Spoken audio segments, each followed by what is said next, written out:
توی این آموزش میخوام یه چالش رو بهتون بگم که در حقیقت ایده فرمول نویسی بهتون میده. حالا شاید در عمل خیلی کاربردی نباشه ولی خیلی ایده های خوبی در فرمول نویسی بهتون میده. خب کاری که میخوایم انجام بدیم اینه که اسامی قبل و بعد از کلمه محمد رو ما میخوایم اینجا با استفاده از فرمول به صورت داینامیک داشته باشیم. من میخوام از توابع جدید آفیس 365 استفاده کنم. اگر این آفیس رو ندارید من در یوتیوب یه آموزشی گذاشتم چجوری رایگان این ورژن از آفیس رو نصب کنید. خب بریم مرحله به مرحله قسمت های مختلف فرمول رو بنویسیم و در نهایت یک فرمول ترکیبی ایجاد کنیم. من همیشه تاکید کردم به هیچ عنوان فرمول رو از ابتدا تا انتها به صورت ترکیبی ننویسید و از درونی ترین قسمت فرمول شروع کنید تا برسید به اینکه ترکیب کنید فرمول ها رو و مجموعاً فرمولتون به صورت ترکیبی نوشته بشه. خب مرحله اول من نامگذاری میکنم. من کل این اسامی رو فرضاً بهش کلمه A رو میدم. فرضاً اینا رو میخوام نامگذاری کنم و از تابع let استفاده کنم. در قسمت B چه فرمولی میخوام بنویسم؟ میخوام تعداد این داده ها رو بشمارم. با count A من میتونم تعداد سلولای پر رو بشمارم که اینجا بهم میگه 15.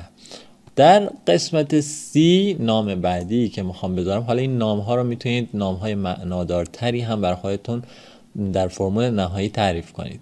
خب در قسمت C من میخوام چیکار کنم؟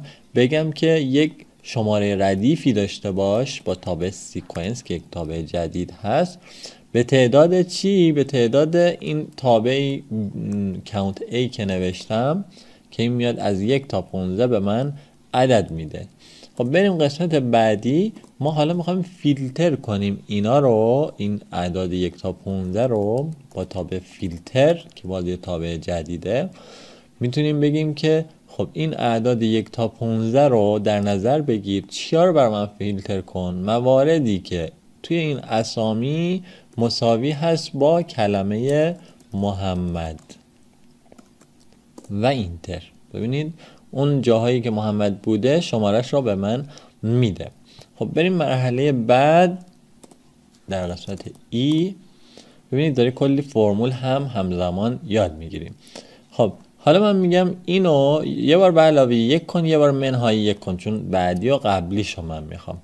پس میگم مساویه با این سلوله به صورت آرایه‌ای به علاوه یه منفی 1 و یه مثبت 1 که همون 1 میشه و اینتر رو که بزنم ببینید نتیجه رو این شکلی به من نشون میده، قبل و بعدش. حالا اگه بهش بگم که با تابع ایندکس، اینجا A B C D E اینجا F میشه، با تابع ایندکس بیا این داده ها رو در نظر بگیر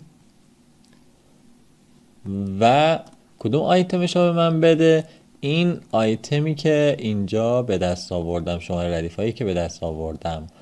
پس چی میشه؟ این اسامی رو کنار هم به من میده، اما من میخوام اینا زیر هم باشه که مرحله آخر میشه چی؟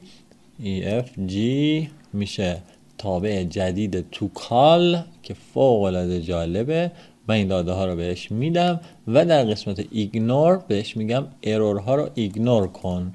ببینید ما دیگه به نتیجه نهاییمون رسیدیم و کلمات قبل و بعد از کلمه محمد رو اینجا میتونیم ببینیم. حالا همه اینا رو میذاریم داخل تابع let. پس من اینجا ایجادش کنم که کنار داده هام باشم.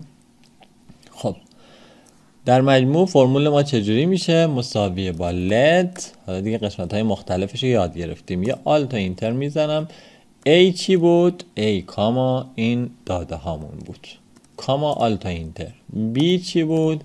B count A اون A بود، کاما آلت و اینتر. C چی بود؟ C سیکونس B بود، سیکونس B کاما. خب D چی بود؟ D فیلتر بود که گفته بودیم این C رو فیلتر کن جایی که A مساوی باشه با محمد و پرانتز بسته کاما و آلت و اینتر. ای چی بود؟